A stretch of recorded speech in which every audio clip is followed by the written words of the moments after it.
बिस्मिल्लाहिर्रहमानिर्रहीम। अस्सलाम वालेकुम। रेलवे स्टेशन पर चाय बेचने वाले लड़के की नजरें अचानक एक बुजुर्ग जोड़े पर पड़ी। इसने देखा कि वो बुजुर्ग शोहर अपनी बीवी का हाथ पकड़कर इसे सहारा देते हुए चल रहा था। थोड़ी दूर जाकर वो जोड़े एक खाली जगह देखकर बैठ गए। कपड़ों के पहनावे से वो गरीब ही लग रहे थे। तभी ट्रेन के आने की अलामत हुई और वो चाय वाला अपने काम में लग गया। शाम में जब वो चाय वाला वापस पलटकर फार्म आया तो देखा कि वो बुजुर्ग जोड़ा अब भी इस जगह बैठा हुआ है और इन्हें देखकर कुछ सोच में पड़ गया। देर रात तक जब चाय वाले ने इस बुजुर्ग जोड़े को इस जगह पर देखा तो वो इनके पास गया और इनसे पूछने लगा, बाबा आप सुबह से यहाँ क्या कर रहे हैं और आपको जाना कहाँ है?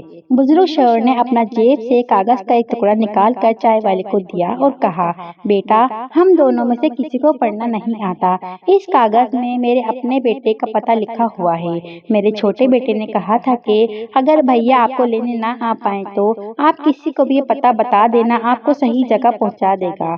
चाय वाले ने जब वो कागज खोला तो इसकी होश उड़ गए। इसकी आंखों से अचानक आंसुओं की बारिश होने लगी क्योंकि इस कागज पर लिखा था कि अरे भाई इन दोनों को अपने शहर के किसी एडी सेंटर में दाखिल करा दीजिए, बहुत बहुत मेहरबानी होगी। कितना बदनसीब था वो बेटा जिसने अपने माँ बाप को लाचार छोड़ दिया। बहुत अफसोस की बात है। अल्लाह ताला मुझ गुनहगार समेत तमाम मुसलमान आलिम को अपने वालिदैन की इज्जत और तकरीम करने और तमाम उम्र की खिदमत करने की सआदत नसीब फरमाते हुए ताहयात इन सिरात मुस्तकीम पर चलने की कामिल तौफीक अता फरमाए। आमीन सुम्मा आमीन या रब्बुल आलमीन। अस्सलाम वालेकुम।